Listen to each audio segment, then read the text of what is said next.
Victor. Morning, guys. Morning. Well, thank you so much, Kanalu and Christy, for the messages. Thank you so much for sharing your heart and helping us connect to the cross, one, and then contribution message. So, Christy, thank you so much for being vulnerable and owning being late for picking up the sister. So, appreciate it. And you should talk about commitment, right? Amen. So, thank you, both of you guys. Great job. Well, this is the healthiest part of the church. So, you know, what an interesting flu season has it been. And it has literally affected the whole nation in many ways. So our kids are, thank you so much for those who prayed. Last week it was all of our family was sick, except me. And, you know, and then this week Father God said, you need to chill a little bit or something. And then it was my turn. So, but the kids are doing great. You know, they're all fine. Thank you so much for your prayers. Keep in your prayers those who are still, you know, coming out of it. So definitely affected in many ways. So yeah. So I have a title today. You guys ready? Yeah. All right. I didn't have a title until like 10 minutes ago. Okay.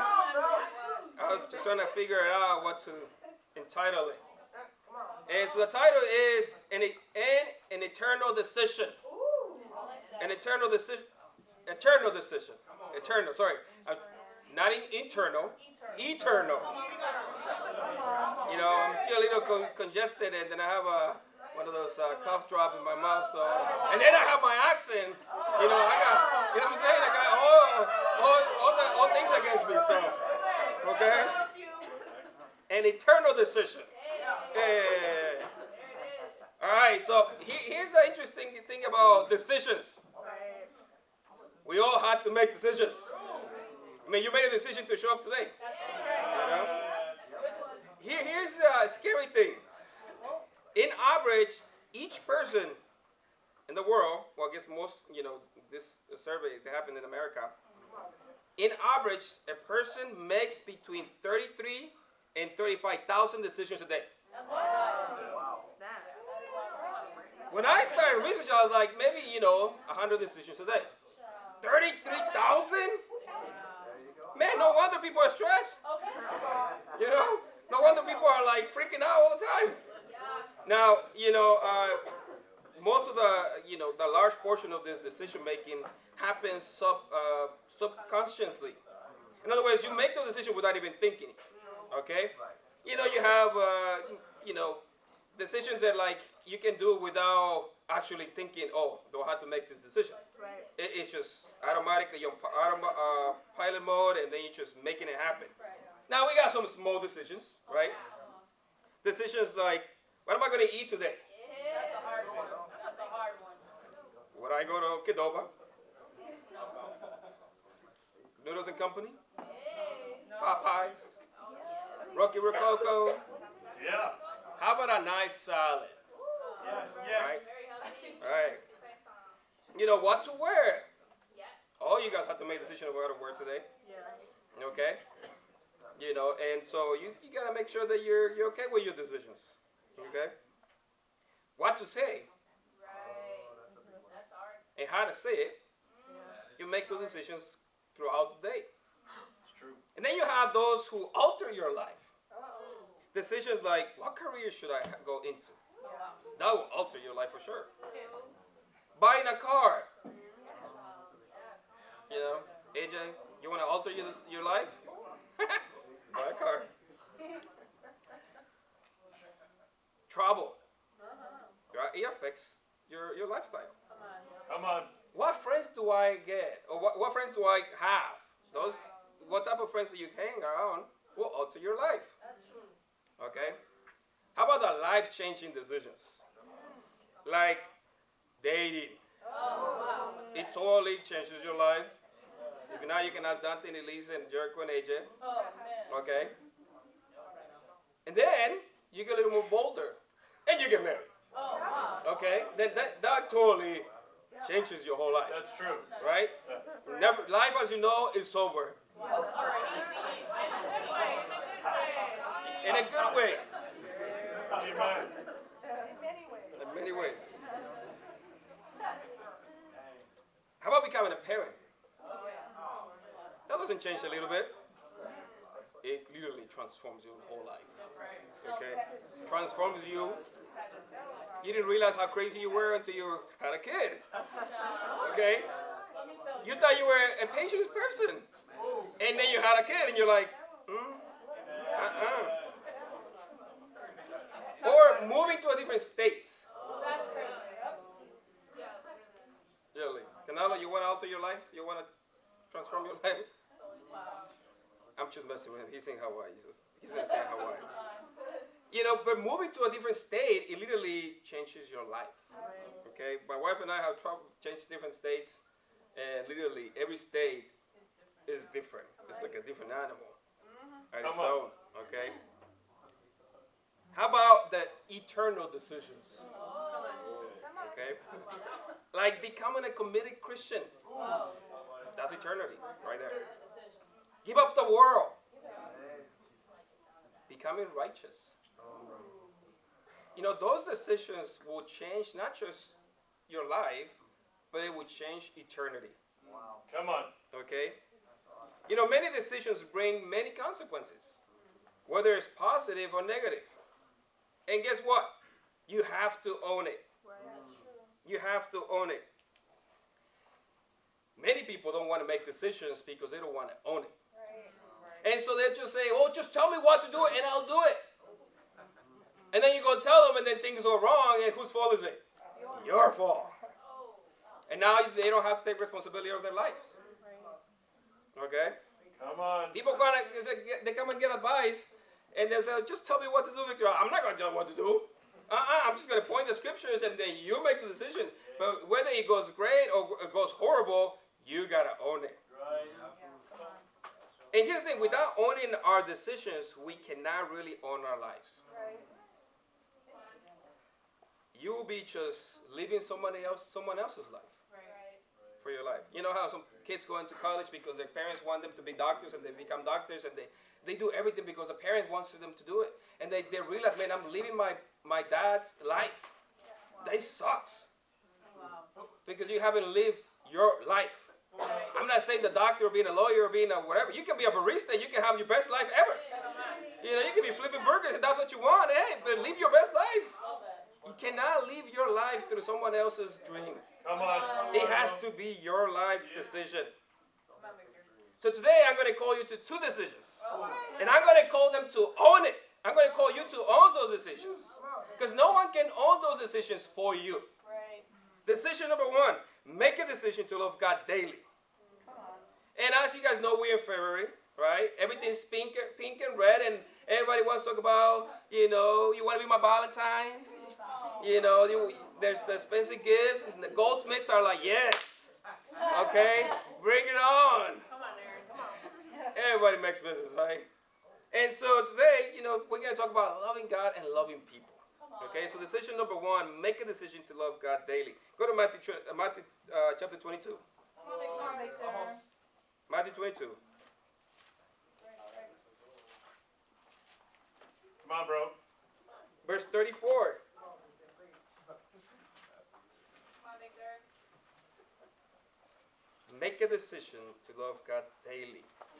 Verse 34 says, hearing that Jesus had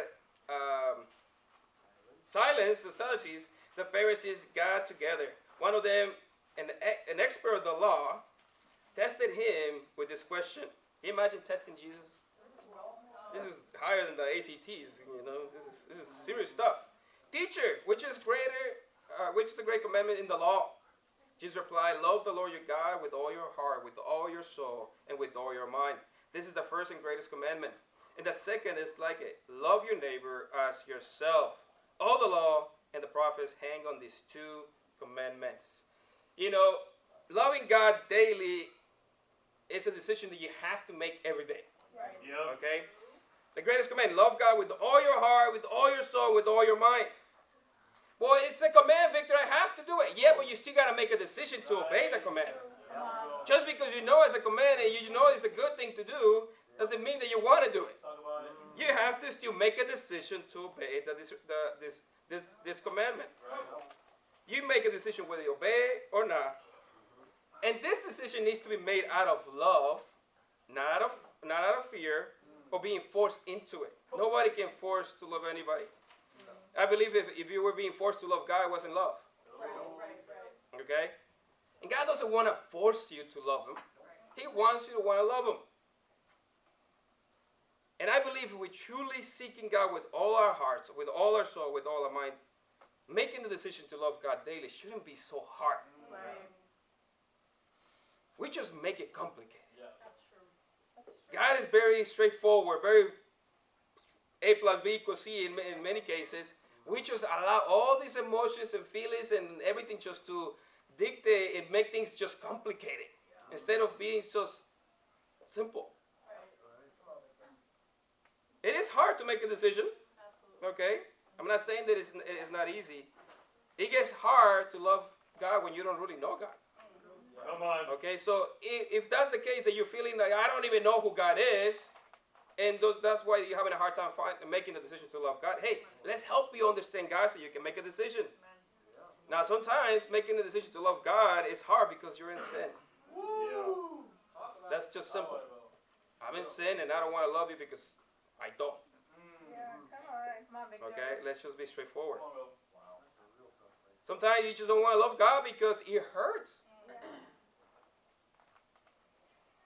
But here's the thing, no matter what, you still got to make a decision. You either make a decision to allow the hurt, the pain to stop you from loving God, or you make a decision to love God regardless of what's going on. But one of the main issues that I see that it gets hard for people to make a decision, what would be to say, 1 Kings? In 1 Kings, he addresses one of the main issues of why we don't want to make a decision about loving God. 1 Kings 18.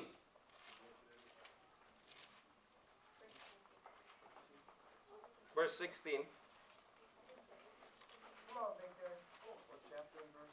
1 Kings 18, verse 16.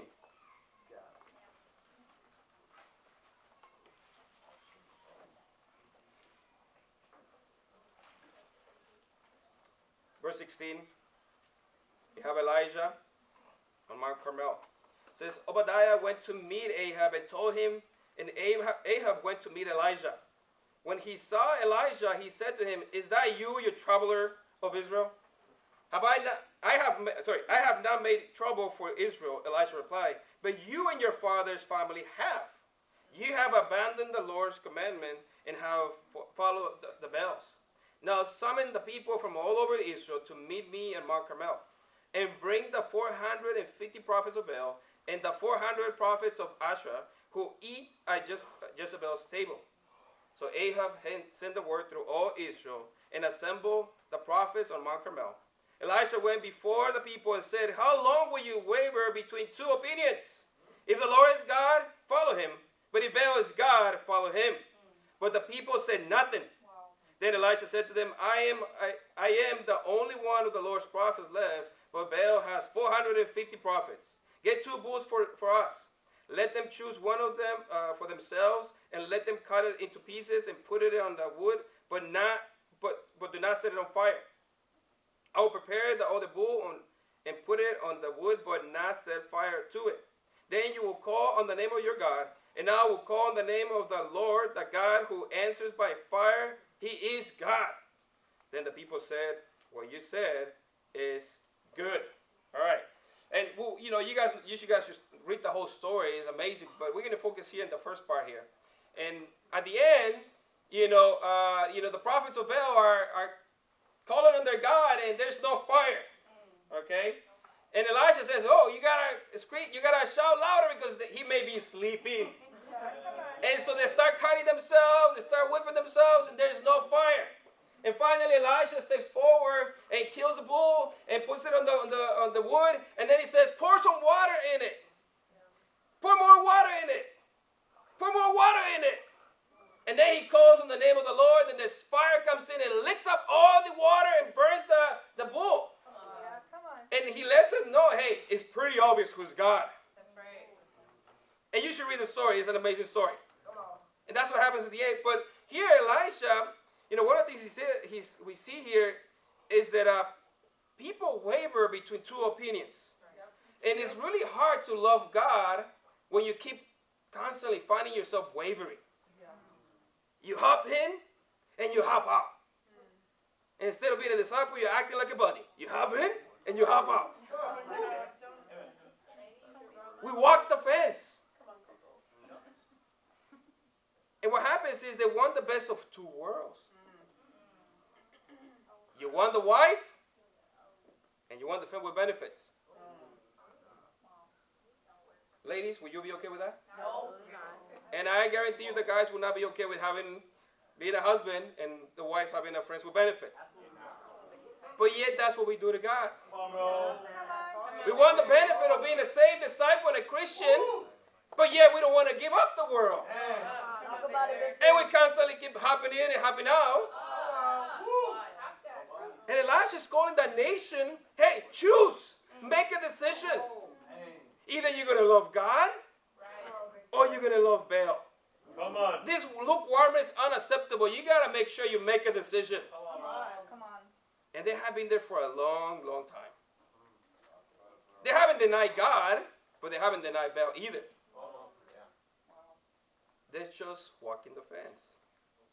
You know, Elisha made it very clear. There's a difference between God and this thing called Baal. God is God. And we see the result at the end with fire. The other one is just made in China. Okay? It's kind of man-made. Okay? Come on, Victor. And he makes it very clear. He says, you got to choose. Come on. You know, sometimes we just think that as long as we worship in something, it's okay. As long as I'm going to this church and I don't agree with what they teach, but as long as I'm going to church, that makes it okay. Wow. I mean, God put it in us for us to want to worship. That's right. Come We're on. always worshiping something. Yep. It's your decision why you worship. Right. Come on. And some people are just okay with, literally the things that fall off the table. You know, there's one of the largest religious organizations 2 months ago got up in national television and said, you know what? All religions lead to God. I was like, you got to be kidding me. All religions lead to God. Yeah. And this is the largest organization in the world.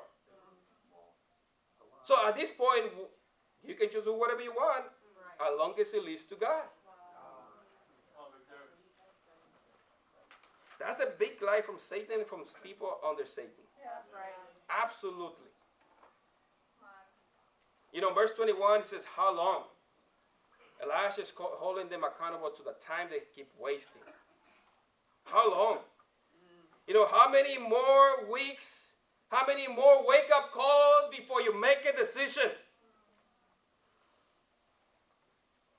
How many more sickness before you make a decision? How many more plagues before you make a decision? At this point, there's no water in Israel. It hasn't rained in a long time. Literally starts raining after Elisha prays here. Come on, Victor. How many more sermons do you have to listen before you make a decision to love God? Come on. How many more days are you going to waste? How many more days are you going to waste with heartache? All those tears. How many more bitterness will you swallow up before you make a decision to love God? God is just waiting. I'm right here. You have to make a decision. Right. I already made a decision. I went to the cross and showed you. How long will you keep wavering between God and the world? You know, if you're a family of the church here, if you still consider whether you want to stay here or not, let me tell you something, you're not with us. Come on. If you still consider whether you want to stay, be part of the church, if you're counting the cost, you already made your decision. Come on. You're not with us. And as long as you haven't made the decision, you're not with us. Period. There's no other way to put it together. Come on, Victor. And so the same thing you gotta ask yourself: how long will you deal with that? Will you keep that sin? Just stop thinking around, and you gotta deal with it. Come on, Victor. Well, I haven't now made a decision to not love him. Well, you do. Right. Your decision is your indecision is your decision. That's Yep. right. That's true. Your indecision is your decision. Come on. You know, when I was studying the Bible, just for those of you guys don't know me, my girlfriend at the time was studying the Bible in 2011. We were dating for 3 years. You know, relationship got a little rocky, and God called her first, and called us together, but I was the prideful, and so she broke up with me, and literally she broke up because she said, "Hey, you don't want to be a disciple, and I do. You want the world, I don't." Come on. So she broke up with me. I was like, seriously? Amen. People do that? You literally ending this relationship because of Jesus. Come on. And in tears she says, yes. And, so I was mad. I was leaving, but, I don't just give in to my emotions right away in, 2 seconds. Usually take me 2-3 weeks, and then it finally comes to me and say, wait, she just did that. Okay? And then, then she invited me to go to Bible talk at the campus ministry, and I was like, I want to do this, and then I decided, you know what, I'm just going to find out about this church. I want to make sure she's okay. I want to make sure she's fine. That was the intention why I started going to church. And so I made Jay at a Bible talk lesson at Triton College. Come on. It was a little strange because I walked in as a bunch of 20-year-olds, and then you got Jay. Whoa. Come on. Young at heart. Yeah. So now, people walk into Bible talk and they see 20-year-olds and they see me. There it is. Yeah, So things have changed. And so he pretty much said, why don't you study the Bible and find out why she did that? I said, yeah, let's do this. But my heart was not in the right stuff, the right direction. I listened to the Seeking God, the Word of God, and I understood it. Okay? And so, but then we did discipleship. The discipleship study that calls you to make a decision to whether you're going to become a Christian or not. And I knew I had to make a decision, but I knew that I was tempted to do it because of her. And so I had to make a decision. I was like, you know what? This is too much. This is going to change my life, and I can't make the decision for her. Right. That's right. I had to do it because of me and God. That's right. And I made a decision. Hey, I want to become a Christian. I want to become a disciple. And then from there, it was stuff come out of the heart, and you deal with it as it comes. But my temptation was to make it for her. And so sometimes we just want to please people. We want to people please, and we make decisions for our life based on what people want for our lives. That's right. And that includes sometimes God. And God's like, no, you gotta make a decision because you want to love me. That's right. Period. Go to Deuteronomy chapter 30. Deuteronomy chapter 30.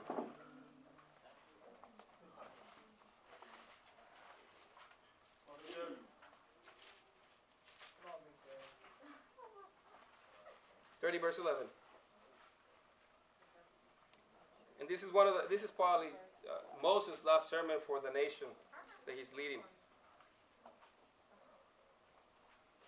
Come on, bro.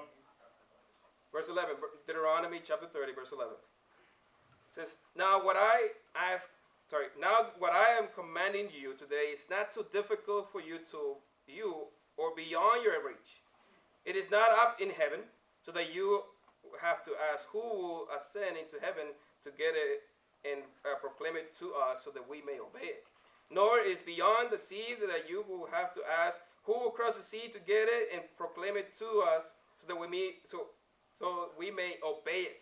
No, the word is very near you. It is in your mouth and it's in your heart so that you may obey it. See, I said before you today, life and prosperity, death and destruction. For I command you today to love the Lord your God, to walk in his ways, and to keep his commandments, decrees, laws. Then you will live and increase, and the Lord your God will bless you in the land you are entering to possess. But if your heart turns away away and you are not obedient, and if you are drawn away to bow down to other gods and worship them, I declare to you this day that you will certainly be destroyed. You will not live long in the land you are crossing in the Jordan to enter to possess. This day I'll call heaven and earth as witness against you that I have set before you life and death, blessings and curses. Now choose life, so that you and your children may live, and that you may love the Lord your God. Listen to his voice and hold fast to him. For the Lord is your life, and he will give you many years in the land he swore to give to your fathers, Abraham, Isaac, and Jacob. You know, again, Moses addressing the nation. And one of the things he makes it very clear is God is not playing peekaboo. Right. He's not playing hide and seek. He says, the message you have heard is not up in heaven. It's not across the Atlantic or the Indian Ocean. It's very near you. It's in your mouth. It's in your heart. Come on. He made it plain, very obvious, not difficult. But he made sure we understand that it's a life and death situation. Right. Loving God is a life or death situation. And you have to choose. And it's no one can make that decision for you. That's right. You and me have the power to choose daily whether we love God or not. Right. And we must own it. You know, and anytime you read the Old Testament, you can see God pleading with his people. Abandon your gods. Come near me and I'll come near to you. You know, just love me. Don't sacrifice your kids to the fire. What are you doing? Right. Stop that. And can you imagine putting up with all this with the hopes that one day we make a decision to love him back? I mean, think about it. He sent his only son to die on the cross with the hope that one day we make a decision to love him back. It was a 50-50 chance situation. It wasn't not guaranteed that Jesus dying on the cross was going to turn the whole world back to God. I mean, otherwise, we go back. Right. But that didn't stop him. He's still calling us today to make a decision to love him every day. And as a parent, I understand that. I call my kids to do the right thing every day, and I hope that they continue to do the right thing. But they're going to have to make their own decisions eventually. My job is just to point the direction, and whatever they decide is on them. Come on. What are you going to decide today? It's your decision, and you must own it. And if it's not, then you got to own it. Say, I don't want to love God. Don't pretend that you want to love God when you haven't not made the decision. It'll be very exhausting to play a double life. Yeah. It is exhausting. I appreciate Kanalu getting open about it. Yeah. It's exhausting. It takes a lot more energy to be fake than to be real. Seriously. If you can't even keep your eyes open, maybe you just need to stop faking it. Just be real and then be honest. You can come and sing and clap all you want and waste all this energy, but if you haven't made the decision in your heart to love God today, it's all in vain. It's in vain. Talking about it, bro. Choose life. Choose God. Amen. So from this point, I want to call you to make a decision. Don't walk out that door without making a decision to love God. And if you do, you're in God's hands. It's your decision. Point number 2. Make a decision to love people.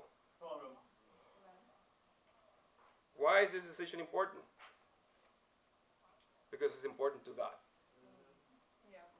And I believe if we love God, we will love his children. Right. Loving people should be the byproduct of us loving God. Yeah. With all our hearts, with all our soul, with all our mind. Go with me to John chapter 21. Come on. I'll be good.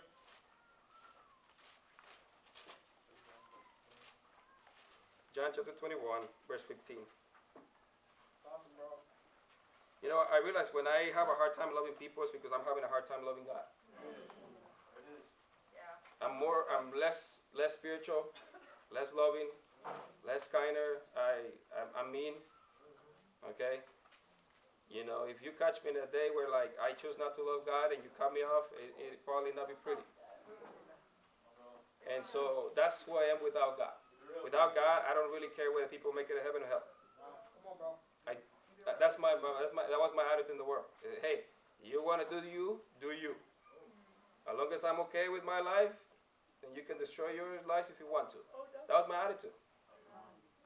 And I know that if I make a decision one day to start loving God, my family will suffer for it.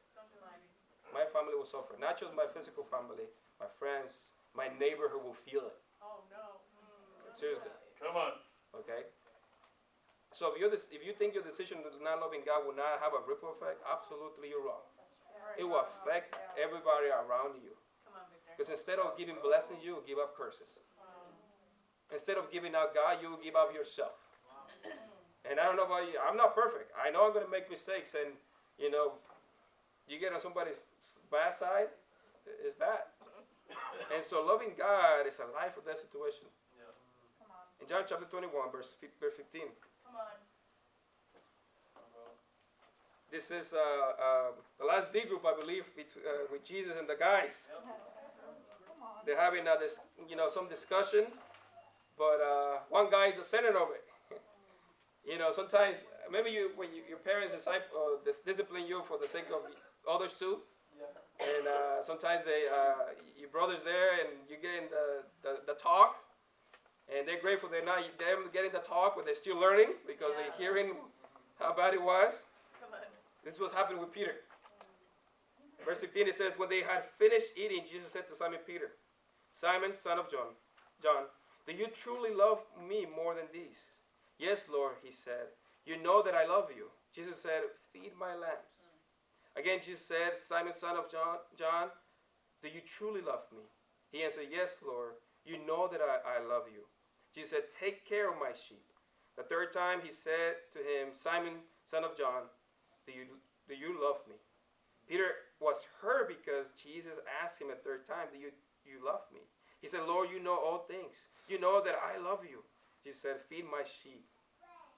I tell you the truth, when you were younger, you dressed yourself and went where you wanted.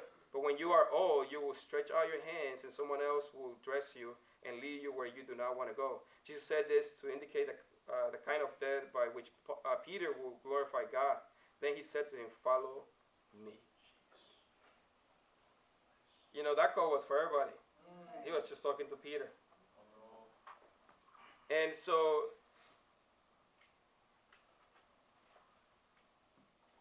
we know that after this decision, this call for Peter to change and everybody else, we know that Jesus is taken up to heaven. And other passages talk about it too, that he was lifted up. And, you know, when Jesus says, do you truly love me? He asked Peter the agape love. Okay, and Peter responded with the phileo love type of word. Jesus says, you truly love me. And Peter's response was, I love you as a friend. Okay? So that's the difference between the two words. So when Jesus says, you agape love me. And maybe this time Peter was a little more reluctantly to say, hey, even if I had to die with you, I will never leave you, never forsake you. Why? Because he already did the opposite. And maybe this was a humbling opportunity for Peter. Say, look, you can't be so secure in the flesh. If you notice how Jesus calls him Simon. Simon means shifting sand. Peter was given to Peter, well, Simon is the name by Jesus, it means the rock. And maybe it was a reminder, hey, without me you're shifting sand. You're not solid. And it's very humbling for Peter to hear this challenge, these three questions. Do you truly love me? And it's usually when somebody keeps asking you, like, are you not hearing me saying that? And maybe Jesus just wanted we wanted for sure to know, hey, are you with me? Are you truly with me? Come on. And then he says, if you're truly with me, show me by loving my children. feed my sheep, my children. You know, Jesus made it very clear to Peter. They're my sheep, Peter. They're not yours. That's accountability. You know, when anybody watches our kid, okay, our kids, we'll make sure they know it. It's our kids. And there's accountability there. And so there's an expectation that you're going to take care of them. Yeah, come on. Okay? And I guarantee you, if you were the parents, you wouldn't just have anybody just watch your kids. That's right. Right? You will just have to feel very. You can ask Nima, you know, will you like anybody just watch your baby boy? Absolutely not. Yeah, you can ask Tracy in the back. It has to be somebody responsible, somebody who's going to sacrifice for those kids. And so when Jesus says, they're my sheep, they're mine, Peter, I'm holding you accountable to it. Jesus calls Peter to feed and take care of them. He calls him to be a true shepherd. Come on, Victor. Come on, bro. Taking care part of it is an ownership of it. You know, when Maritza went out to Minnesota with Frankie, they asked my wife to take care of Mia, which is a cat. That's my wife. And so at one time I had to just go feed Mia. I said, sure, I'll go feed Mia. I went in there, gave her some food. I acknowledged her. I said, I'm not a cat person. Come on. Okay? And I had Annex with me. I wanted to walk, you know, kill two birds, one stone. So I said, Annex, sit down. Very obedient, sit down. And I'm like, Mia looks at me, I look at her. I said, what's up? Here's the food. Walked away. I fed the cat. Come on. I didn't take care of the cat. I did the bare minimum. You see what I'm saying? I didn't own Mia. I just did what, you know, my wife asked me to do. And so when Jesus says you gotta feed him and take care of this, you gotta own it. Don't just feed him. That's the bare minimum you can do. That's what it says, they're my sheep. Loving others, you know, is part of taking it's ownership. Feeding them is not enough. You can feed somebody outside if they ask you for food. Doesn't mean you're taking care of them. That's right. Come on. There's no ownership there. You just did the bare minimum. When you own them, there's a sacrifice. Yeah. And you say, well, loving people is hard. It is hard. You know why? Because it's hard to love you. Okay, we are hard to love. But here's one of the things that I understand. Loving others doesn't mean you love everything they do. Right. Doesn't mean that you love every decision that they make. Right. Doesn't mean that you love every move that they make. And sometimes we feel like, well, I can't love you because of your decisions. Well, no, your love has nothing to do with the decisions. That's right. They chose to do that. That's on them. But you loving them, it means like, you know what? You're a child of God. I'm going to love you regardless of whatever decision you're making. Your life is your life. But I asked you going to choose to love you. That's right. And sometimes I've been there where like I don't like somebody's choice of decision in their life, and I'm tempted to pull my heart back. Why? Because they chose to do what they wanted to do. It was their decision. You see what I'm saying? I cannot withdraw my heart from them as children of God because they made a bad decision. Even if they're not dating the person that you want them to date. You see what I'm saying? Even if they don't like the same things that they don't like about the same things that you like. Right. You just gotta love them, period. Right. Has nothing to do with what they do or don't do with their life. So what if I don't love people? Well, that's your choice. It's your decision. But let's see how God feels about it. Matthew 25. Come on. Come on, Victor. Matthew 25. Preach it, bro.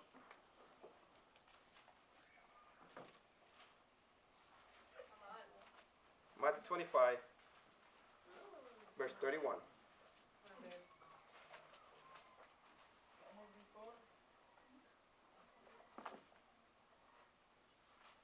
Verse 31. This is when the Son of Man comes in his glory and all the angels with him, he will sit on his throne in the heavenly glory. All the nations will gather before him and he will separate the people one from another, as a shepherd separates the sheep from the goats. He will put the sheep on the right hand and the goats on the left. When the king will say to those on the right, "Come, you who were blessed by my Father, take your inheritance, the kingdom prepared for you since the creation of the world. For I was hungry, and you gave me something to eat. I was thirsty, and you gave me something to drink. I was a stranger, and you invited me in. I needed clothes, and you clothed me. I was sick, and you looked after me. I was in prison, and you came to visit me." Then the righteous will answer, "Lord, when did we see you hungry and feed you, or thirsty and give you something to drink? When did we see you a stranger and invite you in, or in need of clothes and clothe you? When did we see you sick or in prison to go visit you?" The king will reply, "I tell you the truth, whatever you did for one of the least of these brothers of mine, you did for me." Then he will say to those on the left, "Depart from me, you who are cursed, into the eternal fire prepared for the devil and his angels. For I was hungry, and you gave me nothing to eat. I was thirsty, and you did not give me nothing to drink. I was a stranger, and you did not invite me in. I needed clothes, and you did not clothe me. I was sick and in prison, and you did not look after me." They all will answer, "Lord, when did we see you hungry and thirsty, or a stranger, or in need of clothes, or sick, or in prison, and did not help you?" He will reply, "I tell you the truth, whatever you did not do for one of the least of these, you did not do for me." Then they will go away to eternal punishment, but the righteous to eternal life. Wow. It's your decision to love people or not. Come on. And you have to own it. And you have to answer to not to me, but to God. Whether you're a sheep or a goat, that's between you and God. Whether you share your faith or not, that's between you and God. It's not between you and humans. At the end of the day, we're all going to stand alone. It's going to be us and God. When we don't choose to love God's children, He takes it really personal. Yeah. Very personal. He says on the right, the sheep, the righteous people, who will satisfy the hunger of those who are hungry. They quench their thirst. They welcome a stranger, and they clothe him. They heal him, and they even give him company for those in prison. Come on. You know, God saw the intention, the action, and the heart behind of all this. You know, sometimes we do all this, but the world doesn't notice. That's okay. The world doesn't need to notice that. As long as your Father in heaven notices that you're taking care of them. A lot of times we do things like this because we want to be noticed. Oh, I'm feeling the homeless, and then you TikToking about it. Oh, look, I'm feeling this guy. You know, hey, you know, all these people just why? Why do you have to tell the world that you're doing something nice? Come on. Your right hand shouldn't know what the left side is doing. If you're going to do something, you don't need to broadcast it to the world. Are you doing it for you, or are you doing it for them? Come on. You know, and I'm super grateful for the people in the church here who do things behind the scenes that people don't even have no idea. So many of you guys have helped people, picking them up from having a flat tire or a car issue to, like, you know, there's no heat in your apartment, or, you know, even giving money or gas money or feeding them in the streets, and nobody knows about it. But your Heavenly Father knows it. He sees it. And then He says, those on the left, the goats, they pretty much did nothing. None of this stuff. Well, Victor, maybe they had the good intentions. Yeah, absolutely, probably. But they had no actions. Well, maybe they were busy themselves. I understand that. But they still chose not to do it. Come on. Well, they have a family of their own. They had to take care of it. Absolutely. But they still chose not to do it. Well, maybe they did it, but people didn't say thank you. Well, they still made a decision to stop doing it. Well, how do you know if they were hurt? Absolutely, I'm sure they were hurt. But they still made a decision to stop. You know, at the end of the day, they still made a decision to whether they're going to love people or not. They made a decision to not do what God has called them to do. And God is holding them accountable. Come on, bro. Right. God is holding them accountable. Well, I can't meet everybody's needs. Nobody's asking you. Right. What can you do? I'm not asking you to go stop the world hunger or to stop every injustice. You know, Jesus, when he came into his life, into his world, he didn't change every injustice. He didn't change everything that was wrong with the world. Right. He wanted to change the heart of man. Right. That's the issue. You know, abortion is not the issue. It's the heart of man. Without having the heart for God, abortion, it wouldn't be an issue. Alcoholism, abuse in relationships. If the heart of man was after God's own heart, all this stuff would be gone. That's right. This just didn't focus on the injustice. It's focused on the heart of man. That's right. Come on, Victor. Satan wants you to focus on the injustice. Or how bad it is and how unfair it is. Yeah, as long as you focus on that, you're not focusing on helping people. Right. Because you're focused on the pain. I know there's a lot of injustice and a lot of stuff is going wrong. Yeah. Absolutely. The heart of man has not changed. Come on. As far as I know, they had a heart 2,000 years ago, and they had a heart 2,000 years later. There's nothing new under the sun. Right. You know, for me, I have a conviction that anytime somebody asks me for money, whether it's somebody in a Ferrari or somebody on the street that has a need, I'll give them money. Now, I carry singles. Okay? Come on. I work for God and for you guys. Okay? So I carry singles. So a part of my budget, when I get a budget for expenses where I go into Bible study, have a coffee or whatever, I carry 5 or 6 singles in my wallet. Okay? And when somebody says, hey, do you have $1 I can have? Sure. I don't even ask what he wants it for. Right.